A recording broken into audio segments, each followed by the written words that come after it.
स्वागत है दोस्तों आपका हमारे चैनल आर.के. वर्मा में गंगाराम पटेल और बुलाखीराम की नई मजेदार कहानी वीडियो को पूरा जरूर देखें।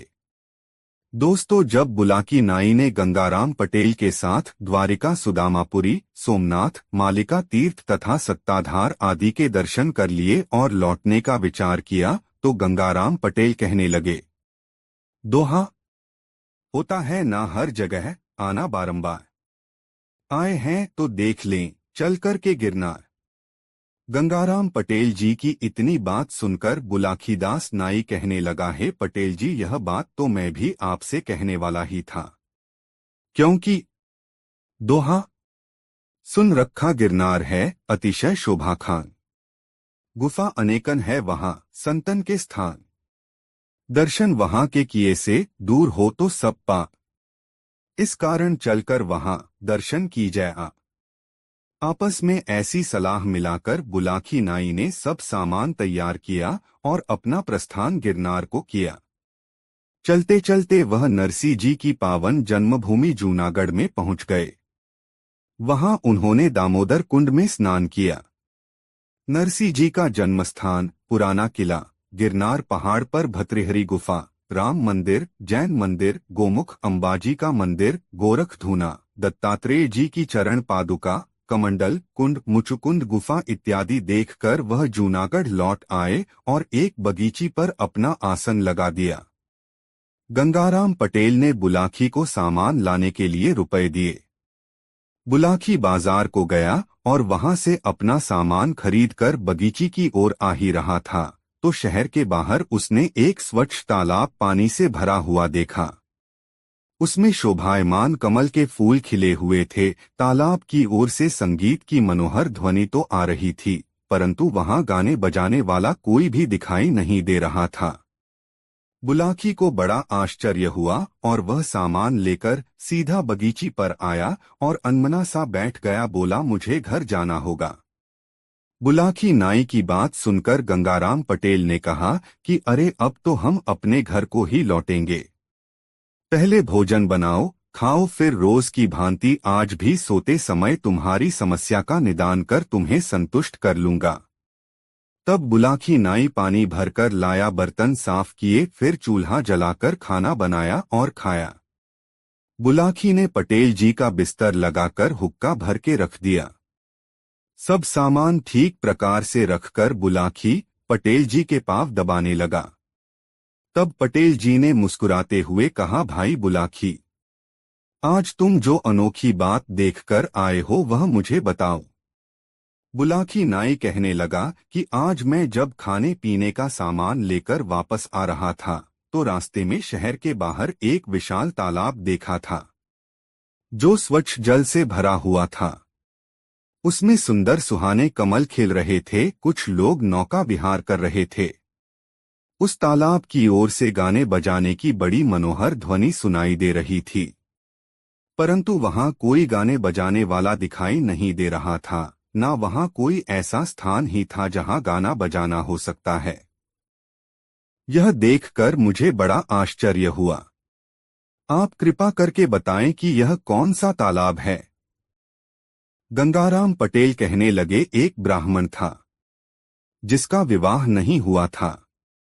उसने मन में विचार किया कि भगवान ने अच्छा ही किया जो कि मैं गृहस्थी की सब बाधाओं से दूर हूं। तब मुझे परलोक सुधारना चाहिए। वह अपना घर छोड़कर निकल पड़ा और महात्मा हो गया।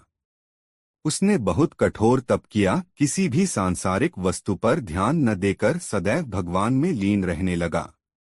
कई कई दिन निराहार उपवास किए और पानी के सहारे ही अपना जीवन निर्वाह किया। उसकी इस कठिन तपस्या से इंद्र का सिंहासन हिलने लगा। इंद्र भयभीत हो गए और नारद जी से कहने लगे कि हे मुनिदेव, क्या कारण है कि आज मेरा सिंहासन चल रहा है। देवराज की यह बात सुनकर नारद जी कहने लगे, दोहा, एक तपस्वी तप करे जूनागढ़ दरमियान, तप से सिंहासन हिला सत्य करूं बखान, पूरन तप वह जो करे लीजे आप विचार, इंद्रासन पर आके कर ले वह अधिकार। देव ऋषि की बात सुनकर इंद्र चिंतित हुए और नारद जी से बोले, दोहा, मुझसे जो मुनिदेव यह सिंहासन छिन जाए, बात बिगड़ जाए सभी, अब कछु करो उपाय। इंद्रदेव की बात सुनकर नारद जी कहने लगे कि आप कुछ उपाय करें। साहस खोने से कोई लाभ नहीं। उनके जाने के पश्चात इंद्र ने विचार किया कि किसी अप्सरा को बुलाकर उस तपस्वी के पास भेजा जाए तो उसका तप भंग करेगी। अप्सरा के प्रेम में आसक्त होकर तप से विमुख हो वह तपस्वी अप्सरा के साथ विहार करने लगेगा तो उसकी शक्ति क्षीण हो जाएगी। इस प्रकार विचार करके इंद्रदेव ने एक अति चतुर अप्सरा को बुलाकर कहा, जूनागढ़ में एक तपस्वी तपस्या कर रहा है जिससे मेरा सिंहासन ही हिल गया है। अब तुम अपने समाज सहित वहां जाओ और उस तपस्वी को मोहित करके उसको सबसे भ्रष्ट करो। इंद्रदेव के कहे अनुसार अप्सरा अपने समाज सहित उस स्थान पर आई जहां तपस्वी तपस्या कर रहा था। उसने अपनी माया से एक सुंदर उपवन और एक विस्तृत सुंदर सरोवर की रचना की जिसमें सुंदर कमल के फूल खिले हुए थे और भंवरे गुंजन कर रहे थे। इसके बाद उस सुंदर उपवन में अपने साथियों के सहित अप्सरा ने संगीत आरंभ किया था, जिन्होंने नाना प्रकार के साज बजाए। अप्सरा ने पंचम स्वर में मन को मोहने वाली रागिनी गाई तो सारा उपवन गूंज उठा और जो तपस्वी समाधि लगाए बैठा था उसकी समाधि टूट गई और उसका ध्यान और अप्सरा के संगीत की ओर गया। वह तपस्वी अपना आसन छोड़कर उधर को चल दिया जिधर से अप्सरा के गाने की मधुर आवाज आ रही थी। जब तपस्वी अप्सरा के निकट पहुंचा तो अप्सरा ने उसको कनखियों से देखा।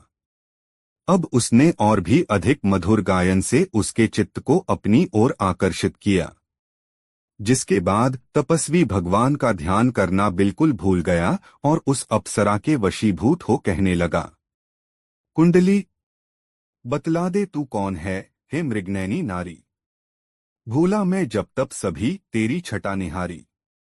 तेरी छटा निहारी हृदय में मैं अपने हर्षाया। सुन तेरा संगीत यहाँ तक आसन से आया।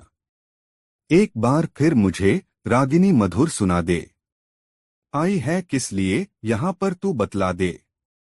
तपस्वी की इतनी बात सुनकर अप्सरा कहने लगी, कुंडली, आई हूँ स्वर्गलोक से, सुन तपस्वी चितलाए। सेवा करने आपकी स्वामी दिया पठाए।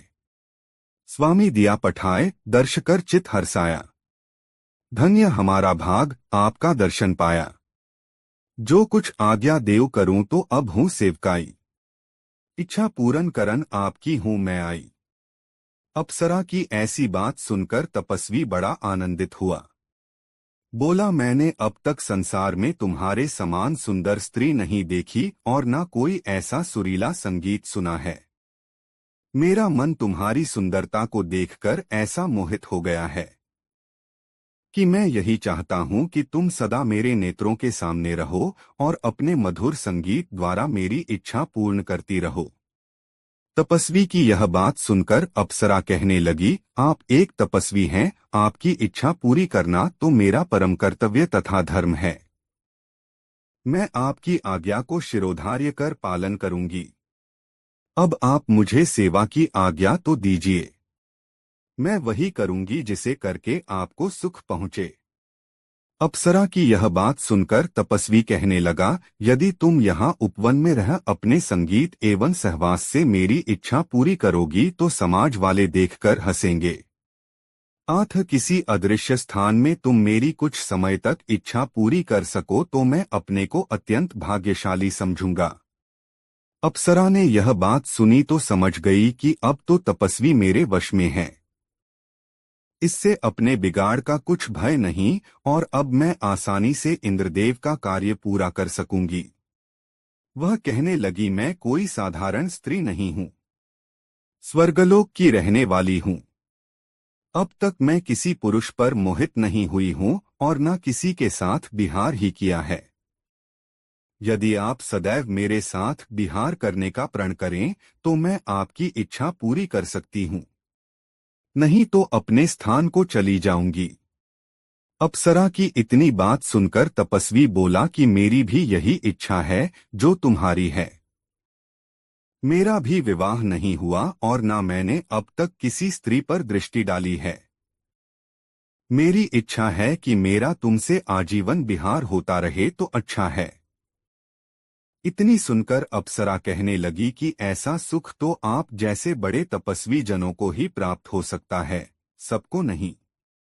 अब मैं आप जैसी इच्छा कर रहे हैं वैसा ही सदैव करूंगी। अपने मन में विचार कर अप्सरा ने इंद्रदेव के कार्य को सिद्ध करने का उचित उपाय किया। उस सरोवर के नीचे उसने अपनी माया से एक ऐसे बहुत सुंदर भवन की रचना की जो कि दिखाई नहीं देता था। उस भवन के ऊपर जल भरा हुआ था, जिसमें कि सुहाने सुहाने कमल भी खिल रहे थे, भंवरे फूलों पर गुंजार कर रहे थे।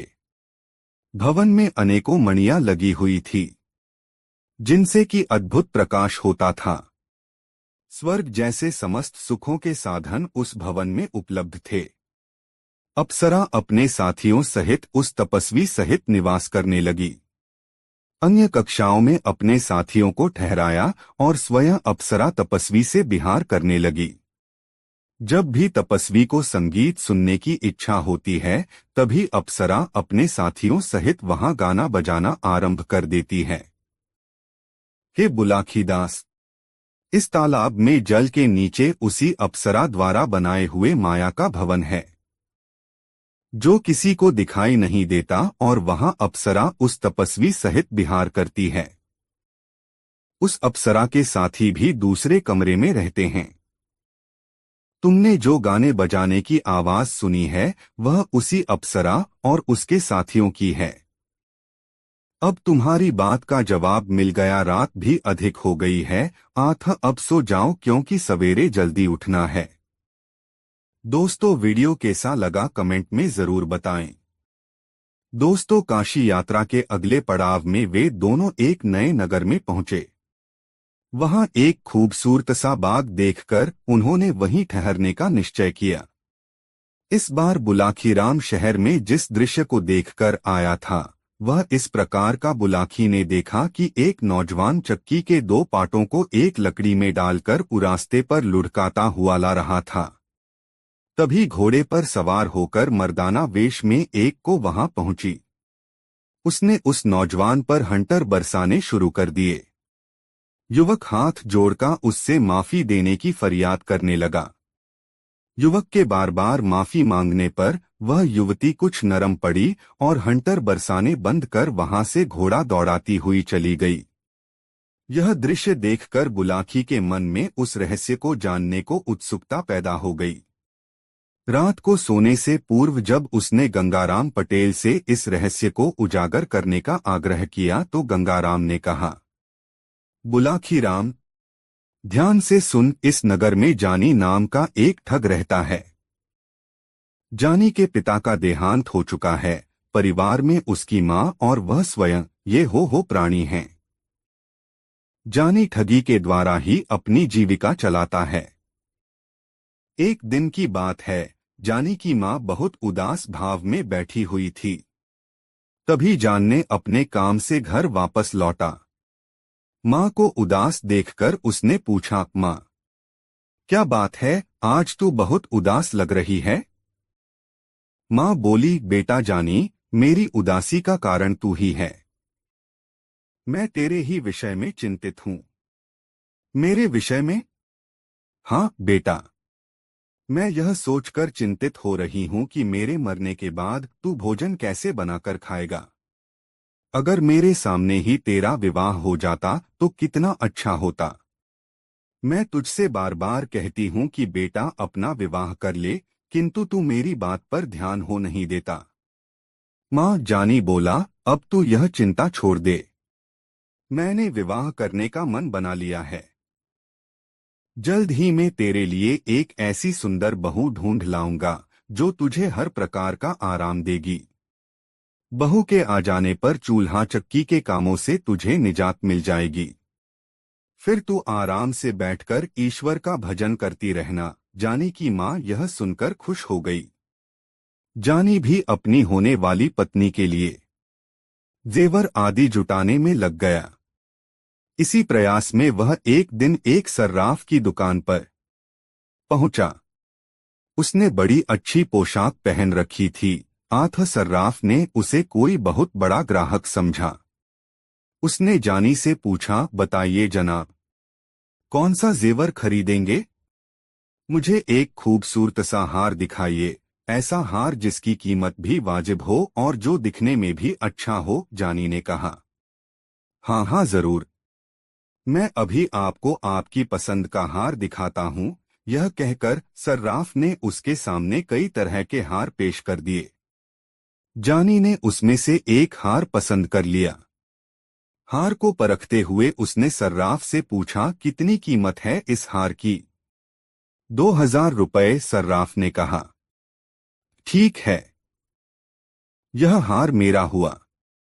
जब तक मैं रुपए निकालूं, आप इसकी रसीद लिखकर मुझे दे दीजिए। दुकानदार जब रसीद बुक लेने अंदर चला गया, तभी योजनानुसार जानी की मां ग्राहक बनकर वहां पहुंची और शोकेसों में सजे जेवरों को देखने लगी। इससे पूर्व की सर्राफ लौटता, जानी ने बड़ी फुर्ती के साथ वह हार अपनी मां की तरफ उछाल दिया, जिसने फौरन ही वह हार अपने ब्लाउज के गले में खोस लिया। जब तक सर्राफ रसीद लेकर लौटा, वह हार लेकर वहां से रफूचक्कर हो गई। जानी ने रसीद लेकर जेब में रख डोली और 2000 रुपये गिनकर सर्राफ को दे दिए, लेकिन उसने वहां से उठने का कोई प्रयास नहीं किया। उसकी निगाह शोकेसों में लटके दूसरे जेवरातों पर घूमती रही। उसे उत्सुक देखकर सर्राफ ने उससे पूछा, कोई और जेवर चाहिए जनाब? हाँ, मुझे उस जैसा ही कोई दूसरा हार दिखा दीजिए, जानी बोला। दुकानदार ने तत्परता से उसे दूसरा हार लाकर दे दिया। जानी ने हार जेब में डाला और बाहर जाने लगा। यह देखकर दुकानदार ने कहा, श्रीमान, इस हार की कीमत तो चुका दीजिए। कीमत? कीमत तो मैं आपको पहले ही दे चुका हूं। अब क्या एक चीज की कीमत दो दो बार लोगे? जानी दुकानदार पर बिगड़ उठा। दोनों में वाद विवाद होने लगा। नौबत हाथापाई तक पहुंच गई। दुकान के बाहर भीड़ इकट्ठी हो गई। सर्राफ कह रहा था कि हार का दाम चुकाओ और जानी कह रहा था कि मैंने कीमत चुका दी है। झगड़ा ज्यादा बढ़ा तो वहां पुलिस पहुंच गई। कोतवाल दोनों को पकड़कर पुलिस थाने में ले आया। कोतवाल ने सर्राफ से पूछा, सेठ जी, अब बताओ असल माजरा क्या है? सेठ बोला, हुजूर, इस आदमी ने मुझसे एक हार खरीदा था, उसकी कीमत देकर इसने मुझसे रसीद लिखवा ली। फिर इसने दूसरा हार खरीदा, परंतु उसकी कीमत नहीं चुकाई और यह हार लेकर चल दिया। जब मैंने इसे रोककर हार के दाम मांगे तो यह कहता है कि कीमत तो मैं दे चुका। सर्राफ की बात सुनकर कोतवाल ने जानी से पूछा, अब तुम बताओ भाई, क्या ये सेठ जी सच कह रहे हैं? नहीं हुजूर, ये सरासर झूठ बोल रहे हैं। मैंने इनसे एक ही हार खरीदा है जिसकी रसीद मेरे पास है। यह कहकर उसने वह हार और उसकी रसीद कोतवाल के सामने पेश कर दी। फिर बोला, हुजूर, मेरी तलाशी ले लीजिए। अगर मेरे पास कोई दूसरा हार मिल जाए तो आप जो भी चाहें सजा देना, परंतु अगर मेरी बात सच निकले तो इस दुकानदार पर रहम मत खाना।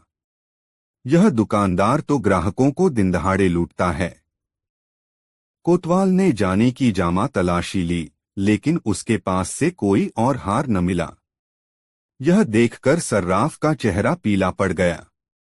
उसने धीमी आवाज में कहा, हुजूर, इसने वह हार किसी दूसरे आदमी को दे दिया होगा। देखिए हुजूर, अब यह आदमी मुझ पर दूसरा इल्जाम लगा रहा है। मैं इस शहर में परदेशी आदमी हूं। यहाँ मेरा न तो कोई रिश्तेदार है और न कोई जानने वाला। मैं तो यहाँ अपनी पत्नी के लिए कुछ जेवर खरीदने आया था। मुझे क्या पता था कि इस शहर में आकर मेरी ऐसी फजीहत होगी। यदि मैं यह बात जानता होता तो कभी इधर का रुख ही न करता। जानी ने एक अच्छा खासा लेक्चर दे डाला। जानी के इस लेक्चर का कोतवाल पर अच्छा प्रभाव पड़ा। उसने जानी को निर्दोष जानकर उसे जाने की अनुमति दे दी और दुकानदार को डांट फटकार कर वहां से भगा दिया। बेचारा दुकानदार लुट पिट कर वहां से चला आया। घर लौटकर जानी ने वह हार भी अपनी मां को सौंप दिया और अगले दिन किसी दूसरे व्यक्ति को ठगने की योजना बनाने लगा। बुलाखीराम। अगले दिन जानी फिर ठगी करने के लिए निकला। उसने एक हलवाई की दुकान से 2 सेर जलेबियां खरीदीं और उन्हें लेकर नगर के बाहर एक रास्ते पर बैठ गया। वहां उसने उन जलेबियों में कांटे से छेद कर दिए और एक बबूल के पेड़ पर चढ़कर वह जलेबियां पेड़ के कांटों में टांग दीं। कुछ जलेबियां अपने पास भी रख लीं। कुछ ही देर बाद उसे एक आदमी घोड़े पर बैठा आता दिखाई दिया। उसके घोड़े पर काफी सामान लदा हुआ था और वह घोड़ा भी बहुत अच्छी नस्ल का था। जानी ने उस व्यक्ति को ही अपने शिकार के रूप में चुन लिया। वह व्यक्ति करीब आया तो जानी ने उससे कहा, आओ मित्र, घोड़े से उतरकर नीचे आओ। देखो मेरे पास कैसी बढ़िया चीज है। वह व्यक्ति घोड़े से नीचे उतर आया। जानी ने कुछ जलेबियां उसकी ओर बढ़ाते हुए कहा, लो यह फल खाओ। इनका स्वाद बहुत ही उत्तम है। अजनबी व्यक्ति जब जलेबी लेने से झिझकने लगा तो जानी ने एक जलेबी अपने मुंह में डाल ली। बोला, झिझको नहीं मेरे भाई, निःसंकोच होकर खाओ। खाने में बेहद मजेदार हैं ये फल। फल? तुम इन्हें फल कह रहे हो, यह तो जलेबियां हैं। अजनबी बोला। तुम्हें धोखा हो रहा है मित्र। जानी बोला, यह फल ही हैं। समीप के एक वृक्ष से मैंने अभी अभी इन्हें तोड़ा है। विश्वास न हो तो मेरे साथ चलकर देख लो। अजनबी उसकी बातों में आ गया। उसने एक जलेबी मुंह में डाल ली। अब जलेबी तो मीठी होती ही है। अजनबी को वह बहुत स्वादिष्ट लगी। वह बोला, यह तो सचमुच बहुत मीठी है, पर मुझे यह विश्वास नहीं हो रहा कि सचमुच ही तुमने इन्हें किसी वृक्ष से तोड़ा है। ओफो मित्र, तुम तो बहुत शक्की जान पड़ते हो। आओ मेरे साथ, मैं तुम्हें वह पेड़ दिखाता हूँ, उस पर अभी भी इस जैसे बहुत से फल हैं। यह कहकर वह उस अजनबी को बबूल के पेड़ के पास ले गया और उस पर अपने द्वारा लटकाई हुई जलेबियों को दिखाते हुए बोला, लो देख लो अपनी आंखों से, वे लटके हैं फल। अजनबी लालच में आ गया। उसने घोड़े की रास जानी को पकड़ाई और यह कहकर कि तुम इस घोड़े को पकड़ो, कुछ फल मैं भी तोड़ लूं। बबूल के उस पेड़ पर चढ़ गया। बस फिर क्या था, जानी उछलकर घोड़े की पीठ पर जा बैठा। घोड़ा मोड़ा और 2-3 हंटर उसकी पीठ पर जमा दिए। घोड़ा तूफानी रफ्तार से भाग छूटा। अजनबी यह दृश्य देखकर बौखला उठा। वह तेजी से नीचे उतरा और पकड़ो दौड़ो की आवाजें लगाता उसके पीछे भागा, किंतु घोड़े और मनुष्य का क्या मुकाबला। जानी शीघ्र ही उसकी निगाहों से ओझल हो गया। लुटापिटा मुसाफिर आवाजें लगाता ही रह गया। बुलाखी। जानी जब घोड़े को सरपट दौड़ाता हुआ ले जा रहा था, तभी रास्ते में उसे एक बुढ़िया दिखाई दी जो अपनी जवान बेटी के साथ शहर की ओर जा रही थी। यह देखकर जानी का शैतानी दिमाग फिर सक्रिय हो उठा। उसने अपना घोड़ा उस बुढ़िया के पास ले जाकर रोका और उससे पूछा, बुढ़िया माई, कहीं दूर से आ रही हो क्या? हाँ बेटा, हम 5 कोस दूर से पैदल ही चलकर आ रही हैं। शहर में एक रिश्तेदार के यहाँ जाना है, बुढ़िया बोली। तब तो जरूर थक गई होगी। आओ मेरे पीछे घोड़े पर बैठ जाओ, मैं तुम्हें वहां तक छोड़ दूंगा, जानी ने कहा। नहीं बेटा, बुढ़िया बोली, मैं तो नहीं थकी, क्योंकि मुझे तो पैदल चलने का अभ्यास है। हाँ, यह मेरी बेटी जरूर थक गई है।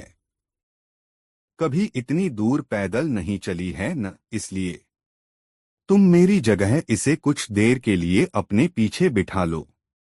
जानी ने तब उसकी जवान बेटी को अपने पीछे घोड़े पर बिठा लिया। बुढ़िया ने कहा, बेटा तुम सचमुच एक रहमदिल आदमी हो, वरना आज के जमाने में कौन किसी की मदद करता है। अच्छा जरा अपना नाम तो बता दो। मेरा नाम है जमवाई राजा। ऐसा कहकर जानी ने घोड़े को एड़ लगा दी। घोड़ा तेजी से आगे की ओर भाग छूटा। यह देखकर बुढ़िया चिल्लाने लगी, ओ जमवाई राजा रुको, मेरी बेटी को कहाँ भगाए ले जा रहे हो? अरे कोई मेरी मदद करो।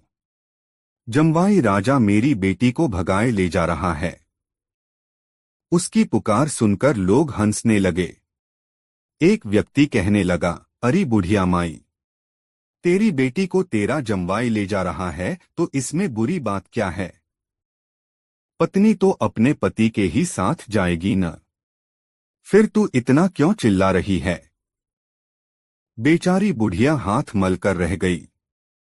जानी ठग उसे भी चूना लगा गया।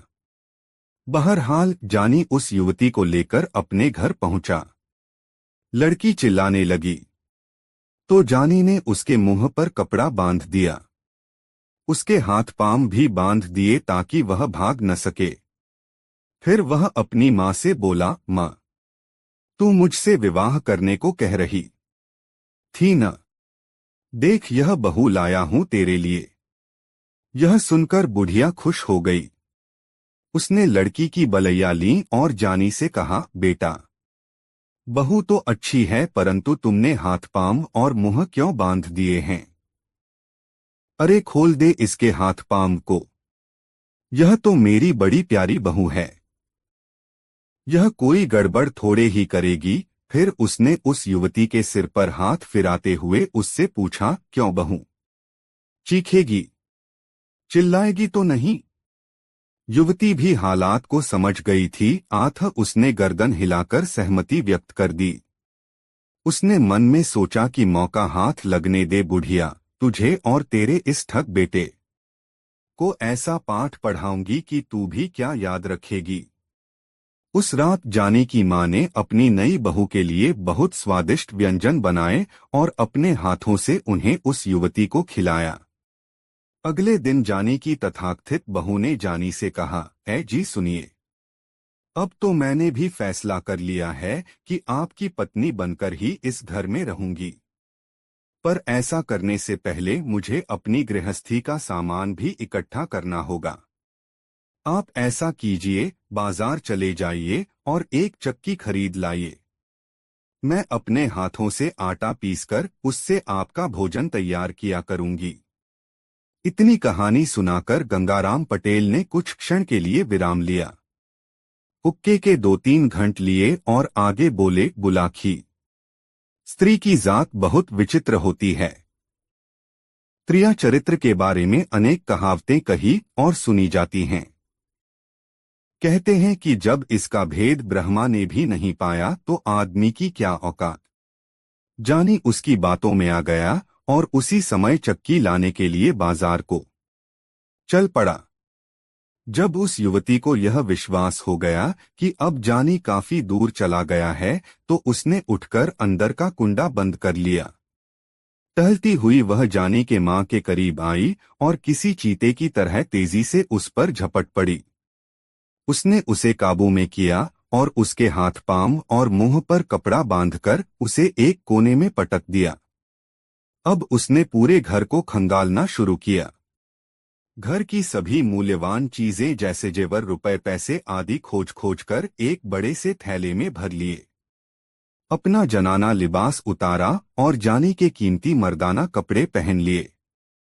फिर उसने थैला उठाया और उसे घोड़े की पीठ पर रख लिया। वह घोड़े पर बैठी और उस पर सवार होकर बाहर चली गई। जानी की मां उसे जाते हुए देखकर टुकुर टुकुर ताकती रह गई। चोर के ऊपर मोर पड़ गया था। युवती मर्दाने वेश में घोड़े पर सवार होकर बाजार में पहुंची।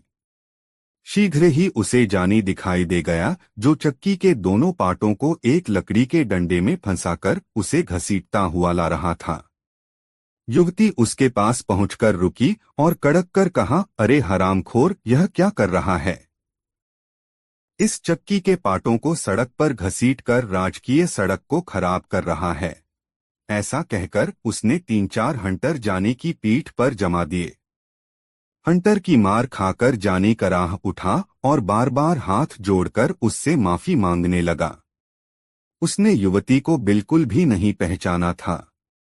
मर्दाने वेश में वह उसे कोई बहुत बड़ा सरकारी अफसर ही समझ रहा था। युवती को शायद उस पर दया आ गई थी, आथ उसने हंटर समेटा और घोड़ा दौड़ाती हुई एक दिशा में चली गई। अपनी कहानी को पूर्ण विराम देते हुए गंगाराम पटेल बोले, बुलाखी, आज शाम सड़क पर जो नजारा तू देखकर आया था, वह यही नजारा था। पिटने वाला था।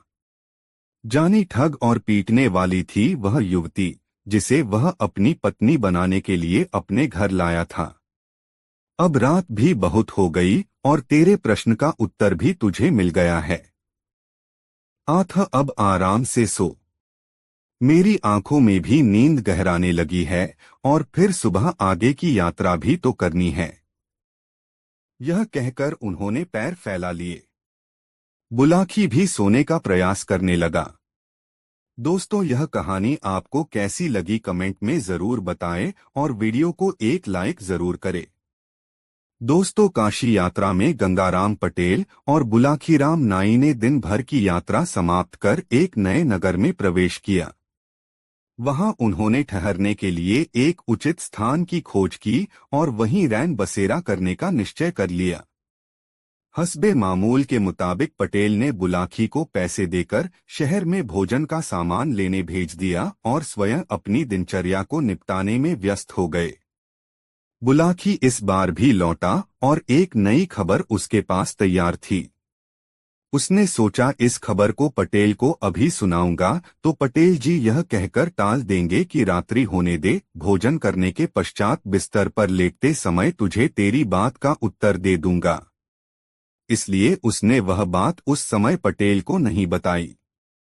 वह बात को पेट में डाले रहा।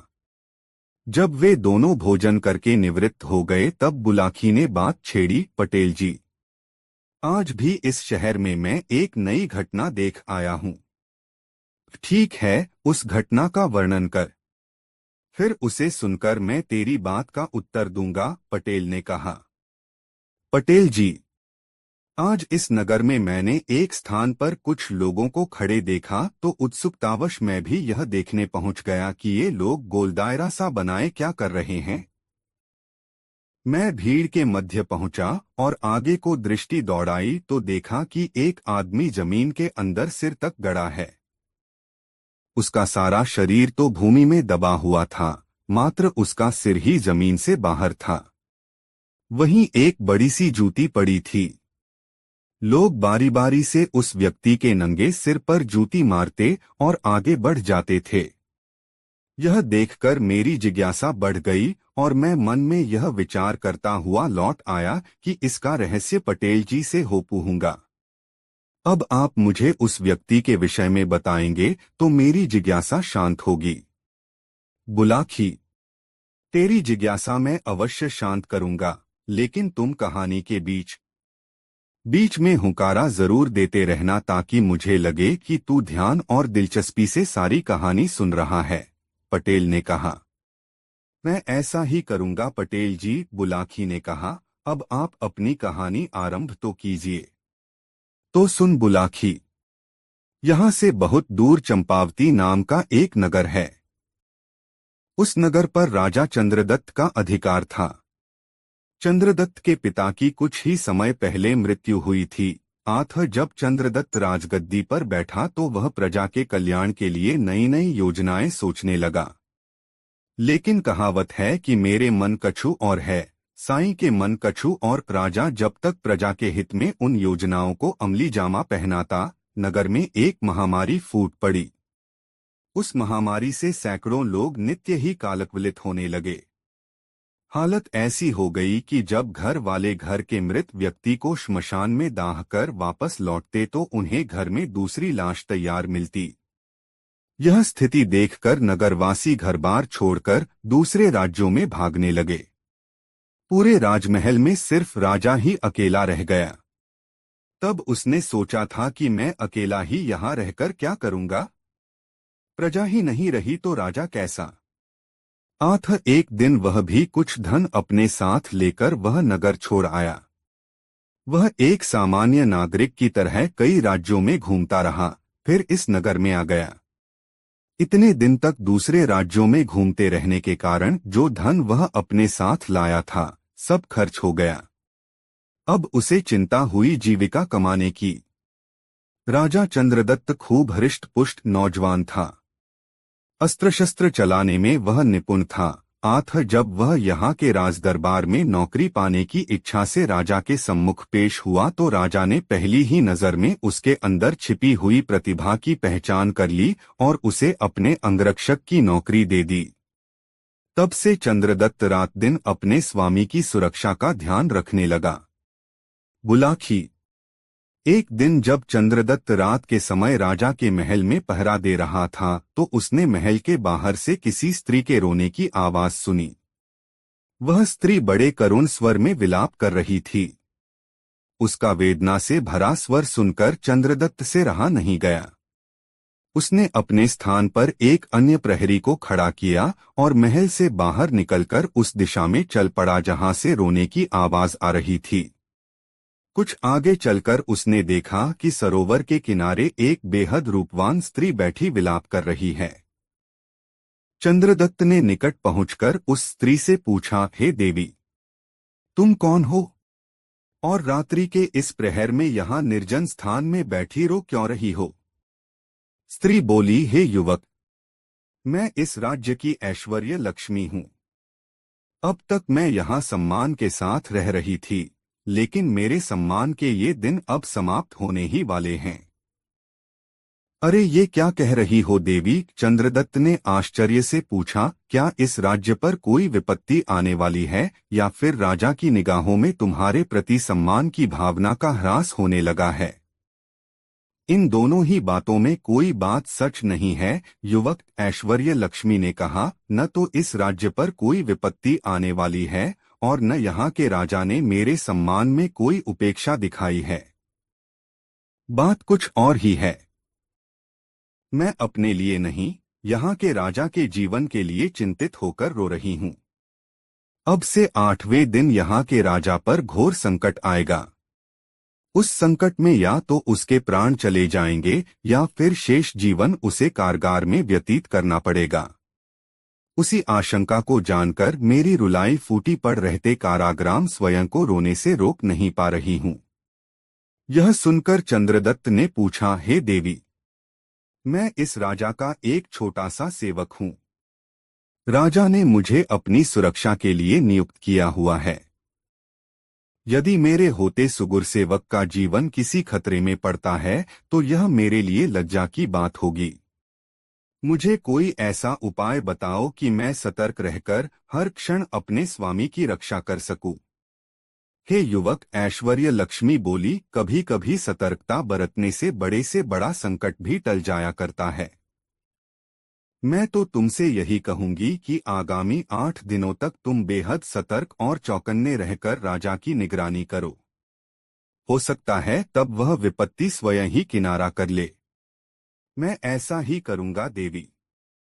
बस मुझे आपका आशीर्वाद चाहिए। ऐसा कहकर चंद्रदत्त ने झुककर ऐश्वर्य लक्ष्मी के पैर छूने चाहे, पर वह उसी क्षण अंतर्धान हो गई। बुलाखी। चंद्रदत्त ने वापस लौटकर जब राजा को यह बात बताई तो वह भी आशंकित हो गया। उसने अपने महल की सुरक्षा व्यवस्था बढ़ा दी और सैनिकों के कठोर पहरे में बाहर आने जाने लगा। 7 दिन तक कोई घटना नहीं घटी, लेकिन 8वें दिन एक घटना का सूत्रपात हो गया। रात्रि के समय जब चंद्रदत्त महल की छत पर खड़ा होकर चारों ओर का निरीक्षण कर रहा था, तब उस सरोवर के निकट जहां वह ऐश्वर्य लक्ष्मी से मिला था, रात्रि के अंधकार में उसे कुछ जुगनू से उड़ते प्रतीत हुए। उसने गौर से निरीक्षण किया तो देखा कि वह जुगनू नहीं, मशालों की रोशनी थी, जिन्हें किसी तरह इस प्रकार ढक दिया गया था ताकि उनका प्रकाश चारों ओर न फैलकर एक ही दिशा में इंगित रहे। जुगनू की चमक तो जलती बुझती रहती है, लेकिन दिखाई देने वाली चमक स्थिर थी। उन रोशनियों को देखकर चंद्रदत्त के मन में एक ही विचार उभरा। तब वह तलवार लिए छत से उतरकर उसी दिशा में दौड़ गया। वहां पहुंचकर वह एक स्थान पर छिपकर खड़ा हो गया।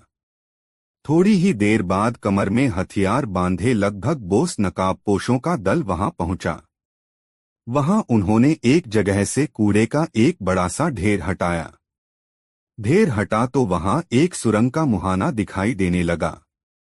तब वह नकाबपोश एक एक करके उस सुरंग में उतरते चले गए।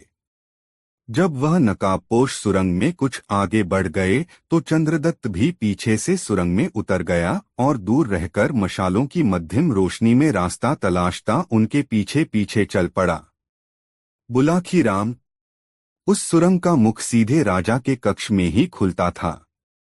स्वयं राजा को भी इस सुरंग के विषय में कुछ पता नहीं था, किंतु उसके शत्रु न जाने कैसे उस सुरंग के विषय में जान गए थे।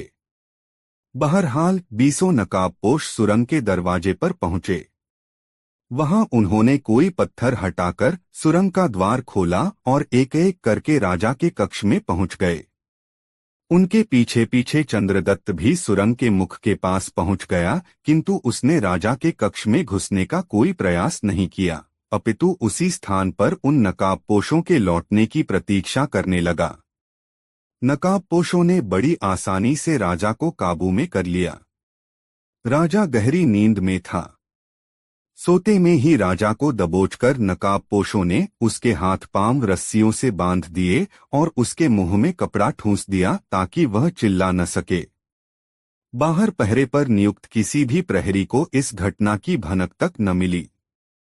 नकाबपोश जैसे आए थे उसी तरह एक एक करके सुरंग में उतरने लगे। बस यही मौका था चंद्रदत्त को पराक्रम दिखाने का। जैसे पहला नकाबपोश पेट के बल रेंगता हुआ गुफा में दाखिल हुआ, चंद्रदत्त ने खट से उसका सिर काटकर आगे की ओर फेंक दिया। उसका धड़ खींचकर उसने दीवार के साथ सटाकर खड़ा कर दिया। इसी तरह उसने 19 नकाबपोश काट डाले। अब अंतिम नकाबपोश की बारी आई। एक साथ 2 आदमी गुफा में जा नहीं सकते थे, इसलिए उस नकाबपोश ने पहले बंधन में बंधे राजा को आगे खिसकाया। फिर वह स्वयं भी सुरंग में पेट के बल दाखिल होने लगा। चंद्रदत्त ने राजा को अंदर खींचकर उसे एक किनारे बैठाया और फिर तैयार होकर खड़ा हो गया। लेकिन इस बार उसने अंतिम आदमी पर अपनी तलवार न उठाई वरन बलपूर्वक उस पर अधिकार कर लिया। उसने राजा के बंधन खोलकर उसी रस्सी से नकाबपोश को जकड़ दिया। फिर पहले उसने राजा को अपने कक्ष में भेजा और बाद में उस नकाबपोश को लाश की तरह घसीटता हुआ अंदर ले आया। अंदर लाकर जब उस नकाबपोश के चेहरे से नकाब हटाई गई तो उसका चेहरा देखकर दोनों की ही आंखें आश्चर्य से फटी की फटी रह गईं। जानते हो बुलाखी, वह नकाबपोश कौन था? वह नकाबपोश था राजा का रक्षा मंत्री। राजा उस मंत्री पर अपने प्रधानमंत्री से भी ज्यादा भरोसा करता था। राजा ने तब उसके अपराध के लिए दंड नियत कर दिया। उसने आदेश प्रसारित कराया कि इस विश्वासघाती मंत्री को जमीन में गाड़ दिया जाए, सिर्फ इसका सिर जमीन से बाहर रहे और जो भी व्यक्ति उस मंत्री के पास से गुजरे वह एक जूती उस एहसान फरामोश के सिर में जरूर मारे। सोहे बुलाखी, आज तू जिस दृश्य को देखकर आया है वह उसी समय का है। नगरवासी अपने राजा की आज्ञा के अनुसार उस नमकहराम मंत्री के पास जाते हैं और एक जूती उसके सिर में मारकर आगे बढ़ जाते हैं। कहानी समाप्त कर पटेल ने बुलाखी से पूछा, बुलाखी राम, अब तो तुम्हारी शंका का समाधान हो गया ना? हाँ पटेल जी, अब मेरी शंका का निवारण हो गया। अब आप भी सोइए और मैं भी सोने की कोशिश करता हूँ। कुछ देर बाद दोनों ही सो गए। दोस्तों वीडियो को एक लाइक जरूर करें। दोस्तों काशी यात्रा में गंगाराम पटेल और बुलाखीराम दिन भर की यात्रा करते हुए वे दोनों एक नए नगर में पहुंचे और उसी नगर में रात्रि बसेरा करने का निर्णय किया। एक सराय में व्यवस्थित होकर पटेल ने बुलाखीराम को बाजार से खाने पीने का सामान लाने के लिए भेजा। बुलाखीराम लौटा तो एक नई बात फिर उसके पेट में कुलबुला रही थी, जिसे वह शहर में देख आया था। पाठकों, वह नई बात क्या थी? यह गंगाराम पटेल के साथ साथ आप भी जान लीजिए। इस बार बाजार के एक व्यस्त चौराहे पर बुलाखीराम ने एक ऐसा युवक देखा जो देखने में तो किसी कुलीन घर का चिराग लग रहा था, पर उस युवक की आंखों में वीरानी छाई हुई थी। बार बार उसके मुंह से एक ही शब्द निकल रहा था, हाय प्यारी, तू कहाँ है?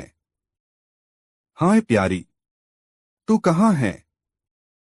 रात को सोने से पूर्व जब बुलाखीराम ने उस युवक के विषय में पूछा तो गंगाराम पटेल ने उसे बताया, बुलाखीराम, जिस नगर में हम लोग ठहरे हुए हैं, इस नगर का नाम कमलनगर है। अब से लगभग 20 वर्ष पहले इस नगर में श्याम सिंह नाम का एक क्षत्रिय रहता था। श्याम सिंह खूब खाते पीते परिवार का था। उसके पास उसके पिता की छोड़ी हुई बहुत बड़ी संपदा थी। परिवार में पत्नी के अलावा एकमात्र पुत्र भुवन था, जिसकी आयु 10 वर्ष की हो चुकी थी। श्याम सिंह का परिवार बड़े आनंद के साथ जीवन व्यतीत कर रहा था कि एक दिन उस परिवार पर शनि की कुदृष्टि पड़ गई। एक रहस्यमय बीमारी की चपेट में आकर श्याम सिंह और उसकी पत्नी का अनायास ही देहांत हो गया। 10 वर्षीय भुवन अनाथ हो गया। बुलाखी भुवन की उम्र बेशक कम थी, किंतु उसके अंदर धैर्य और लगन की कोई कमी नहीं थी। उस किशोर ने बड़ी दृढ़ता से स्थिति का मुकाबला किया और अपने पिता के छोड़े हुए धन के सहारे अपनी परवरिश अपने आप करता रहा। धीरे धीरे 10 वर्ष बीत गए। किशोर आयु का भुवन अब 20 साल का सुंदर नौजवान बन गया। एक दिन भुवन ने अपने मन में विचार किया कि माँ बाप द्वारा छोड़ा हुआ धन धीरे धीरे समाप्त हो रहा है, अतः क्यों न इस धन से किसी दूसरे नगर में जाकर कोई व्यापार कर लूं। व्यापार चल पड़ा तो इस धन में वृद्धि होगी, तब मैं कोई अच्छी सी कन्या ढूंढकर उसके साथ अपना विवाह कर लूंगा और आनंद के साथ शेष जीवन व्यतीत करूंगा।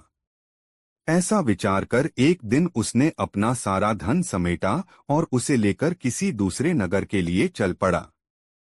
रास्ता एक वन के मध्य से गुजरता था। शाम के समय जब वह पैदल चलते हुए थक गया तो एक वृक्ष की छाया में बैठ गया। ठंडी ठंडी हवा बह रही थी। भुवन को पता ही नहीं चला कि कब उसे नींद आ गई। जब उसकी नींद टूटी तो उसने स्वयं को 8 डाकुओं के एक दल से घिरा हुआ पाया। डाकू सरदार ने एक भाले की नोक से उसे टोलते हुए कहा, ऐ लड़के, जो कुछ भी तेरे पास है चुपचाप हमारे हवाले कर दे।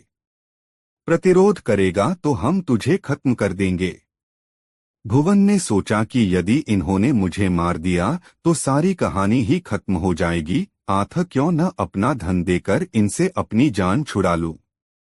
जीवित रहा तो और धन कमा लूंगा। ऐसा विचार कर उसने अपने पास का सारा धन उन डाकुओं को सौंप दिया। डाकू उसका धन लेकर वहां से चलते बने। संध्या हो चली थी। भुवन ने आगे बढ़ने का मन बनाया, लेकिन फिर सोचा कि संध्या काल में तो जंगली जानवर अपने अपने शिकार की तलाश में बाहर निकल पड़ते हैं। यदि किसी हिंसक जीव से टकराव हो गया तो प्राण संकट में पड़ जाएंगे। इससे तो बेहतर यही है कि आज की रात इस वन में किसी वृक्ष पर चढ़कर गुजार दी जाए। अगली प्रातः जैसे ही भोर का उजाला फूटेगा, शहर की ओर चल पड़ूंगा। ऐसा विचार कर भुवन एक घने वृक्ष की एक मोटी सी शाखा पर जाकर बैठ गया। उसने शाखा के साथ अपनी छाती सटा ली और दोनों बाजुओं से शाखा को मजबूती से थाम कर सो गया। आधी रात को अचानक उसकी नींद खुल गई। नीचे झांका तो मध्यम सी रोशनी। में उसे 4 प्रेत गोल दायरे में बैठे हुए दिखाई दिए। उनमें से एक प्रेत कह रहा था, मित्रों, मालवा देश के राजा हरिसिंह की राजकुमारी रूपकुमारी बहुत ही रूपवती है। अभी उसकी आयु मात्र 16 साल की है, परंतु उसका पिता कल उसकी शादी एक ऐसे राजा के साथ कर देना चाहता है जिसकी उम्र 60 साल है। यह तो बहुत ही अनर्थ की बात है। यह सुनकर दूसरे प्रेत ने कहा, मित्रों, है तो यह अनर्थ की बात, पर इससे भी ज्यादा अनर्थ वाली यह बात है कि राजकुमारी उस बूढ़े राजा के साथ हरगिज भी विवाह करना नहीं चाहती। वह निश्चय कर चुकी है कि विष खाकर अपने प्राण त्याग देगी, किंतु उस बूढ़े राजा के साथ कभी शादी नहीं करेगी। बेचारी राजकुमारी, मुझे तो उस पर बहुत दया आ रही है, कल वह नाहक ही अपने प्राण गंवा देगी।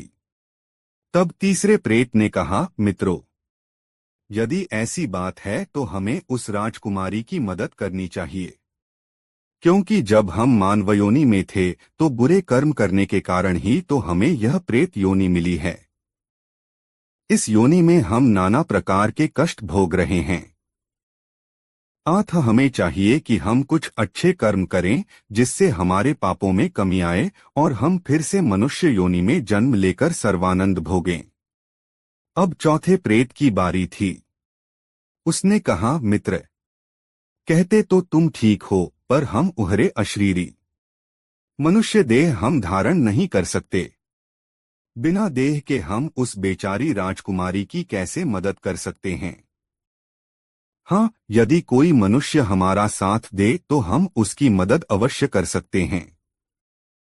वृक्ष पर बैठे हुए भुवन ने सारी बातें सुनी। उसने राजकुमारी के विषय में जो कुछ सुना, उसे सुनकर उसके दिल को बहुत दुख पहुंचा। मन में एक निश्चय करके वह वृक्ष से नीचे उतर आया और उन प्रेतों से कहा, हे प्रेतों, मैंने तुम लोगों की सारी बातें सुनी हैं। खुशी की बात है कि तुम राजकुमारी रूपकुमारी की मदद करना चाहते हो। मैं भी उसकी मदद करना चाहता हूँ। बताओ मैं किस प्रकार उसकी मदद कर सकता हूँ? यह सुनकर प्रेतों का सरदार बोला, मित्र, एक शर्त पर हम तुम्हारी मदद ले सकते हैं। शर्त यह है कि तुम भूलकर भी हमारे विषय में किसी से भी कोई जिक्र नहीं करोगे। यदि तुमने जाने अनजाने भी हमारा किसी से जिक्र कर दिया तो उसी समय राजकुमारी रूपकुमारी के प्राण छूट जाएंगे। बोलो, मंजूर है यह शर्त? भुवन ने तत्काल उनकी यह शर्त स्वीकार कर ली। तब प्रेतों ने अपनी मायावी विद्या से भुवन के लिए राजकुमारों जैसे वस्त्राभूषण मंगवाए। मायावी विद्या से ही 5 घोड़े पैदा किए जो वायु से भी तेज रफ्तार से आकाश में उड़ सकते थे। भुवन को एक घोड़े पर बैठाया और उसके पीछे पीछे अशरीरी रूप में अपने अपने घोड़ों पर बैठकर मालवा की ओर उड़ चले। 2 घंटे में ही वे घोड़े मालवा देश की सीमा में प्रविष्ट हो गए। बुलाखी राम, जब वे पांचों प्राणी वहां पहुंचे, उस समय राजमहल में अनेक मेहमान ठहरे हुए थे। उन 5 प्रेतों ने भुवन को तो राजमहल में भेज दिया और स्वयं अदृश्य रहकर उसकी निगरानी करते रहे। राजकुमारी रूपकुमारी उस समय अपने कमरे में अकेली बैठी थी जब युवक ने उसके कमरे में प्रवेश किया। भुवन को वहां आया देख राजकुमारी आश्चर्यचकित रह गई। उसने भुवन से पूछा, हे युवक, तुम कौन हो और मेरे कक्ष में किधर से आ पहुंचे? भुवन ने कहा, हे राजकुमारी, मेरा नाम भुवन है। मुझे तुम्हारे विषय में सब कुछ मालूम हो चुका है कि तुम अपना विवाह उस बूढ़े राजा के साथ करना नहीं चाहती हो। मैं तुम्हारी सहायता करने के लिए ही यहाँ आया हूँ। भुवन सुंदर तो था ही, उसने राजकुमारी से जब यह विनम्रता के साथ कहा तो वह उसके व्यक्तित्व से बेहद प्रभावित हुई। उस समय भुवन का सहारा उसे भगवान का भेजा हुआ सहारा महसूस हुआ। वह तुरंत उसके साथ चलने के लिए तैयार हो गई। भुवन ने तब राजकुमारी को अपने घोड़े पर बिठाया और आकाश मार्ग से चल पड़ा। चारों प्रेत भी अदृश्य रूप में उसके पीछे पीछे चल पड़े। भुवन ने अपना घोड़ा वन में उसी वृक्ष के नीचे उतारा। वहां अदृश्य रूप से उन प्रेतों ने युवक से कहा, हे युवक, अब तुम इस राजकुमारी को अपने नगर में ले जाओ और इसके साथ विधिवत विवाह करके सुखी और संपन्न जीवन व्यतीत करो, पर सावधान, हमारी हिदायतें याद रखना, भूलकर भी कभी किसी से हमारा जिक्र न करना। उत्तर में भुवन ने सिर हिलाकर अपनी सहमति प्रदान कर दी। उधर जब राजमहल में राजकुमारी रूपकुमारी के गायब होने की खबर मिली तो वहां हड़कंप मच गया। चारों तरफ राजकुमारी की खोज होने लगी, किंतु यह सब निष्फल साबित हुआ। राजकुमारी तो उनकी पहुंच से बहुत दूर कमलनगर में पहुंच चुकी थी। उधर नगर के लोगों को जब यह मालूम हुआ कि भुवन ने अपना विवाह कर लिया है तो उसके सभी मित्रों ने आकर उसे बधाई दी। हे बुलाखी, राजकुमारी रूपकुमारी भुवन के साथ चली तो आई, किंतु उसने जब घर में घोर दरिद्रता देखी तो उसे बहुत दुख हुआ। कहाँ तो राजसी वैभव का सुख और कहाँ एक मामूली सा मकान। वह महलों में पली थी और अब उसे एक मामूली से घर में रहते हुए घर का सारा काम स्वयं ही करना पड़ता था। इस कारण वह कुछ परेशान सी रहने लगी। उसकी परेशानी उसके पति भुवन ने भांप ली। उसने अपने मन में विचार किया कि क्यों न अपने मित्र प्रेतों से इस विषय में सहायता ली जाए। एक रात वह राजकुमारी को सोता छोड़कर अपने प्रेत मित्रों के पास जा पहुंचा। उसने जब अपनी परेशानी उन्हें बताई तो उसके प्रेत मित्र उसकी सहायता करने के लिए तत्पर हो गए। तब उन्होंने अपनी माया से रातों रात भुवन के मकान को एक सुंदर महल का रूप दे दिया। महल के कोठार धन धान्य से भर दिए और उसका एक कक्ष धन से भर दिया। सुबह हुई तो राजकुमारी ने अपने को एक सुंदर से छोटे महल में पाया। इतना शानदार महल और धनधान्य से भरे कोठार देखकर वह आश्चर्य में पड़ गई। तब वह बार बार अपने पति से यह पूछने लगी कि वह इस रहस्य को बताए कि रातों रात यह सब कैसे संभव हो गया।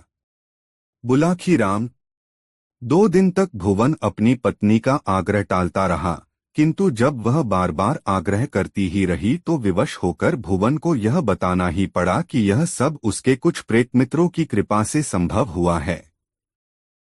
वह नामुराद उस समय यह भूल ही गया कि प्रेतों ने किसी से भी इस रहस्य को न बताने की सख्त हिदायत की हुई है।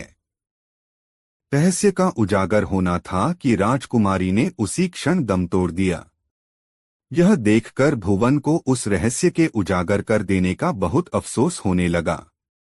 वह फूट फूट कर रोने लगा और सिर धुन धुन कर विलाप करने लगा कि हाय प्यारी तू कहाँ है, हाय प्यारी तू कहाँ है। बस तभी से वह विक्षिप्त हो गया है। हे बुलाखी, आज शाम तू जिस शख्स को प्रलाप करते हुए देख आया है वह भुवन ही था। अब बता, तेरी बात का तुझे उत्तर मिल गया ना? मिल गया पटेल जी, बुलाखी बोला। किस्मत के खेल भी निराले होते हैं। बेचारे भुवन की तो किस्मत बनकर भी बिगड़ गई। ईश्वर उसकी आत्मा को शांति दे, यह कहकर बुलाखी ने बिस्तर पर अपने पैर फैला दिए। शीघ्र ही वह नींद के आगोश में समा गया। पटेल तो पहले से ही खर्टी भरने लगे थे। दोस्तों, गंगाराम पटेल और बुलाखीराम नाई की यह मजेदार कहानी आपको कैसी लगी कमेंट बॉक्स में जरूर बताएं। ऐसी और नई मजेदार कहानी सुनने के लिए हमारे चैनल आरके वर्मा को सब्सक्राइब जरूर कर लें और यह वीडियो अपने मित्रों के साथ जरूर शेयर करें। वीडियो देखने के लिए बहुत बहुत धन्यवाद।